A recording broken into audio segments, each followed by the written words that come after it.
The Elephant Island Chronicles presents The Red Hot Dollar by H.D. Umbstaetter, narration by 11 Labs, foreword by Gio Maron. When the Red Hot Dollar first appeared in the pages of the Black Cat magazine in October 1895, it captured readers' imaginations with its unique blend of humor, intrigue, and social commentary. Written by H.D. Umbstaetter, a pioneer of popular short fiction, this story exemplifies the era's fascination with everyday mysteries and their potential to unravel extraordinary truths. In it, a simple silver dollar, by design and defect, becomes the linchpin of a high-stakes narrative involving chance, persistence, and justice.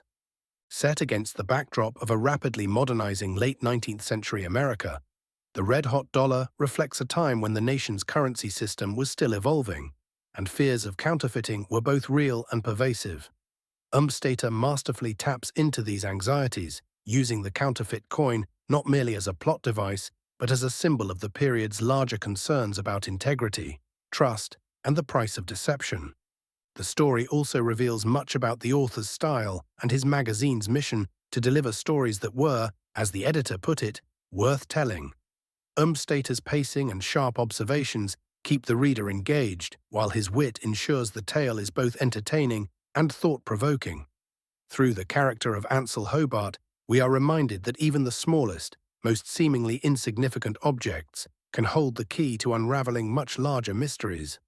More than a century later, the red-hot dollar still resonates, not just as a clever piece of detective fiction, but as a window into the values and concerns of its time. As you read, consider how the story intertwines human curiosity, moral choices, and the inexorable pull of fate. It remains a testament to how great storytelling can make even the most ordinary of objects extraordinary. H.D. Umbstaetter invites us into a world where chance meetings and sharp minds collide, crafting a narrative that feels as fresh and relevant today as it did over 100 years ago. May this tale and the enigmatic coin at its center remind you that sometimes the most unexpected paths lead to the most remarkable destinations. The Red-Hot Dollar by H.D. Umbstaetter. It lacked 3 minutes of 5 by the big clock in the tower when the eastbound Chicago Express rumbled into the station at Buffalo. The train had not yet come to a standstill when a hatless man jumped from the platform of the rear sleeping car and ran across the tracks into the depot restaurant. A few minutes later he reappeared, carrying a cup of coffee in one hand and a small paper bag in the other. With these he hurriedly made his way back to the car, through a straggling procession of drowsy tourists who were taking advantage of the train's 5-minute stop to breathe the crisp morning air. The last of these had already resumed his seat when the man without a hat again appeared at the lunch counter, returned the borrowed dishes, and ordered coffee for himself. He had just picked up the cup and was raising it to his lips when the conductor's "all aboard" rang through the station. Leaving the coffee untouched, he thrust a $5 bill at the attendant, grabbed his change, and started in pursuit of the moving train. He had almost reached it when an unlucky stumble sent the coins in his hand rolling in all directions along the floor. Quickly recovering himself and paying no heed to his loss, he redoubled his efforts and, though losing ground at every step, kept up the hopeless chase to the end of the station. There he stopped, panting for breath. The slip had proved fatal. He had missed the train. As he stood staring wildly through the clouds of dust that rose from the track, a young woman, evidently deeply agitated, suddenly appeared in the doorway of the vanishing car. Upon seeing him, she made frantic attempts to leap from the platform when she was seized by a man and pulled back into the car. When the door had closed upon the two, the bare-headed man in the station faced about and philosophically muttered, "It's fate." Then, after pausing a few moments, as if to collect his thoughts, he slowly retraced his steps to the scene of his mishap and began calmly searching for his lost change. Circling closely about, his eyes scanning the floor, he succeeded in recovering first one and then another of the missing coins, until finally, after repeated rounds, he lacked only $1 of the whole amount. At this point he paused, clinked the recovered coins in his hand, looked at his watch, and then started on a final round. As this failed to reveal the missing piece, he gave up the search, transferred the contents of his hands to his trousers pocket, and started in the direction of the telegraph office. He had proceeded perhaps 20 paces when it occurred to him to turn about and cast one more look along the floor. As he did so, his eye fell upon a shining object lodged in an opening between the rail and planked floor, a few feet from where he stood. He stooped to examine it, and seeing that it was the missing coin, reached for it, but found the opening too narrow to admit his fingers. He tried to recover the piece with his pocket knife, and, failing in this attempt, took his lead pencil, with which, after repeated attempts, he succeeded in tossing it upon the floor. With an air of subdued satisfaction, he walked away, and was about to convey the coin to his pocket when a sudden impulse led him to examine it. Holding it up before his eyes, he stopped, scrutinized every detail, and as he turned it over and over, the puzzled look on his face changed to one of rigid astonishment. For fully a minute he stood as if transfixed. Then, rousing himself and looking anxiously about, as if to see if anyone had observed him, he hurried to the cashier's desk in the restaurant and, producing the bright silver dollar, asked the girl if she happened to remember from whom she received it. She didn't remember, but would exchange it for another, she said, if he wished. Politely declining the offer and apologizing for having troubled her, he said that, as the coin he held in his hand was separating a loving wife from her husband, he wished very much to find some trace of its former owner. The girl looked up, thought for a moment, then pulling out the cash drawer and examining its contents, said she might have received it from the conductor of the Lakeshore Express, which had left for Cleveland at 3:15. She now recalled that when she came on duty at midnight, there was no silver dollar among the change in the cash drawer, and that the only one she remembered receiving was from sleeping car conductor Parkins. The man thanked her and hastened to the telegraph office, where he sent this message. Conductor eastbound Chicago Express, Utica, New York. Please ask lady in Section 7 of sleeping car Catawba to await her husband at Delavan House, Albany. A.J. Hobart. After requesting the operator to kindly rush the dispatch, he proceeded to the ticket office, procured a seat in the 5:45 fast mail for Cleveland, and, with his hand clutching the coin in his pocket and his eyes fixed upon the floor, meditatively paced up and down the platform, waiting for the train to arrive. As he did so, he was disconcerted to find himself the object of widespread curiosity. Even the newsboys with the morning papers favored him with an inquiring stare as they passed. Wondering what was amiss, he suddenly put his hand to his head, which furnished an instant explanation. He was hatless. Looking at the big clock, he saw that it lacked 10 minutes of train time, and, hastily crossing over to the farther track, he disappeared through the west end of the station. Among the passengers who boarded the 5:45 fast mail for Cleveland when it thundered into the station 10 minutes later was the bare-headed gentleman of a few minutes ago, now wearing a stylish derby. Once in the train, he settled himself in his seat with a sigh of relief and satisfaction. Not until then did the really remarkable character of the situation dawn upon him. On the very day which he had hailed as one of the happiest of his life, he was traveling at the rate of about 60 miles an hour away from the girl he loved devotedly and to whom he had been married just 17 hours. A queer opening of his honeymoon. In his anxiety to get a cup of coffee for his wife, he had lost his hat, then lost his change, and lastly lost the train. Why did he not follow his bride at once? What mysterious spell had come upon this 17-hour bridegroom that he should fly from her as swiftly as the fast express could carry him? His hand held the solution of the problem, simple yet unexplainable, a silver dollar.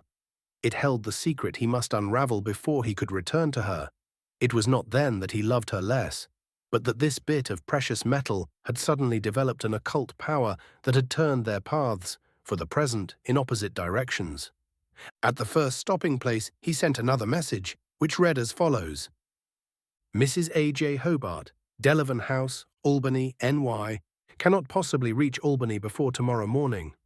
Ansel. With his brain filled with excited thoughts, the young man entered the sleeping car office at Cleveland 4 hours later and asked for conductor Parkins. He was told that this official would not be on duty before night, though possibly he might be at his home on St. Clair Street.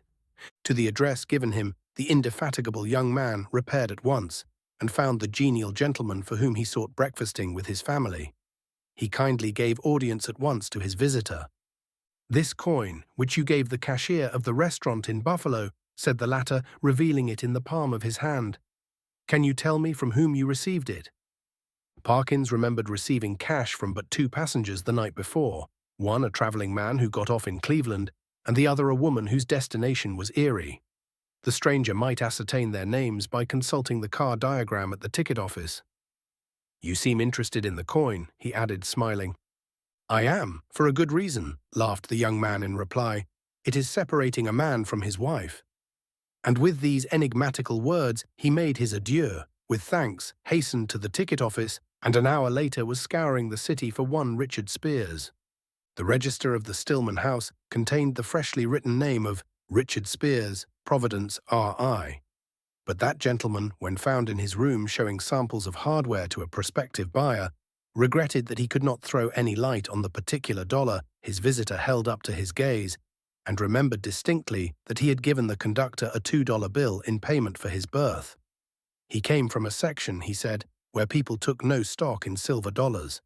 It was 3 o'clock in the afternoon when a man got off the train at Erie and inquired of the cabman and depot master regarding a lady who had arrived on the early train from Buffalo. An hour later, he was driving along a country road some miles south of the town, inquiring for the Wycliffe farm.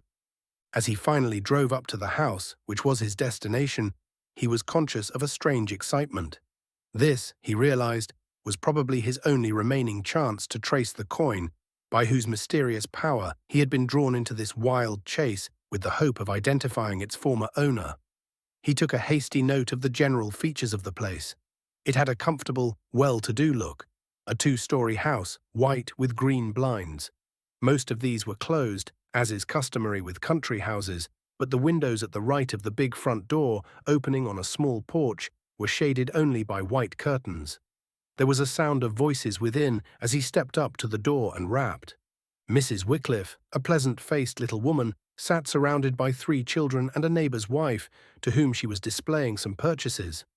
As one of the children opened the door, admitting the stranger into this animated scene, she was standing before a mirror trying on a new bonnet, which was eliciting extravagant praises from the neighbor. After listening to his story, Mrs. Wycliffe said that her memory was so treacherous that she really couldn't say for certain whether or not she gave the conductor the shining dollar, but that if she did, she must have received it from her son in Germantown, Pennsylvania, from a visit to whose house she had just returned, and who before her departure had exchanged some money for her. She added that, as she took no interest in coin collecting, a dollar was simply a dollar to her, and that she thought a woman was very foolish to take up with a fad which might ruin her happiness. Her unknown caller thought so too, admired her taste in millinery, took the address of her son, and clutching the fatal coin more firmly than ever, drove back to Erie, where he boarded the New York night express. To the young man who still clutched the silver dollar, sleep was impossible. A multitude of exciting fancies crossed his brain. The developments he hoped to bring about, the curious solution of the problem, its effect upon his future and the future of one so dear to him, all this murdered sleep for him, as effectually as did the crime on Lady Macbeth's soul. It drove him into the smoking car, where he sank into a seat and planned and conjectured between puffs of Havana smoke until the train reached Albany.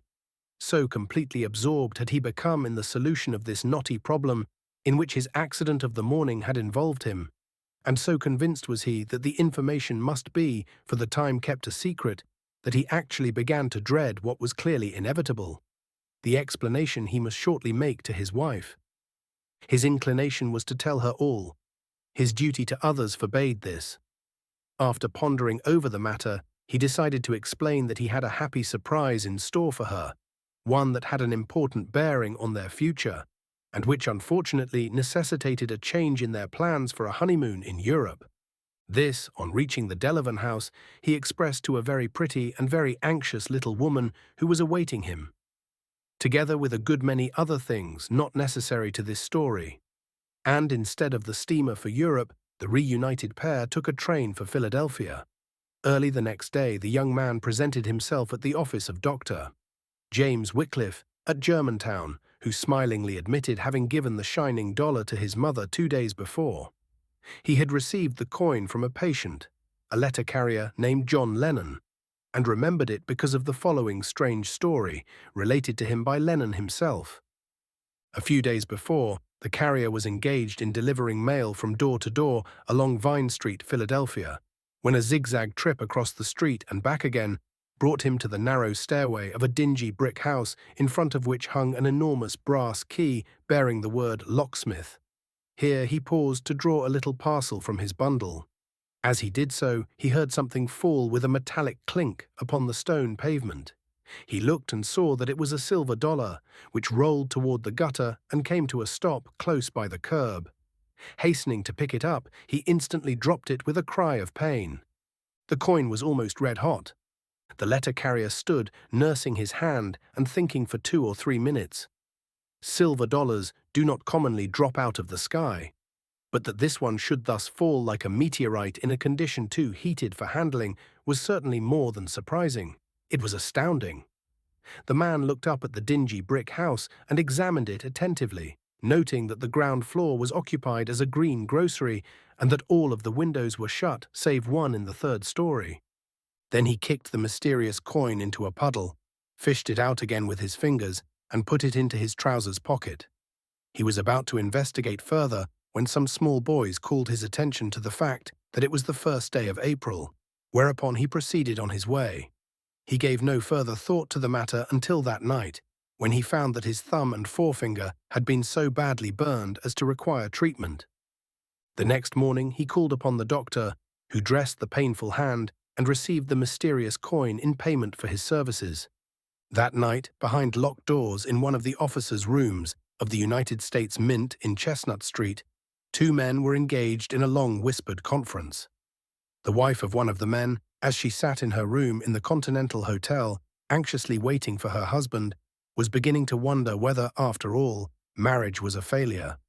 2 days later, in speaking of the seizure of over 40,000 bogus silver dollars and the clever capture of 3 of the most dangerous counterfeiters that ever attacked the currency of the United States, the Daily News said, "The most remarkable part of the whole story is that one of the coins, fresh from the machine of one of the counterfeiters, fell out of a 3rd-story window near which he was working, was picked up while almost red-hot by a letter carrier, and passed as genuine through various hands until it reached Buffalo, where, by the merest accident, it came into the possession of Mr. Ansel Hobart of the Secret Service.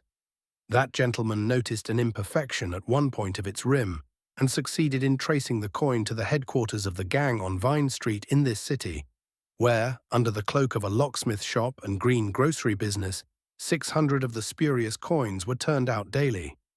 So admirably were these counterfeits executed as to defy scrutiny save by experts of the government. The coins were not cast in molds after the ordinary fashion, but were struck with a die and plated so thickly with silver as to withstand tests by acids. The defect which led to the discovery was found only in the one coin already spoken of, and it is supposed that it was this defect that caused the piece to spring from the finishing machine and fall out of the window. And the New York newspapers of 3 days later contained the intelligence that the White Star steamer, Majestic, which sailed for Liverpool that day, had among her passengers Mr. and Mrs. Ansel J. Hobart of Chicago, Illinois. The end. From all of us here at the Elephant Island Chronicles, we hope you have enjoyed this classic short story by H.D. Umbstaetter. Until next time, stay curious.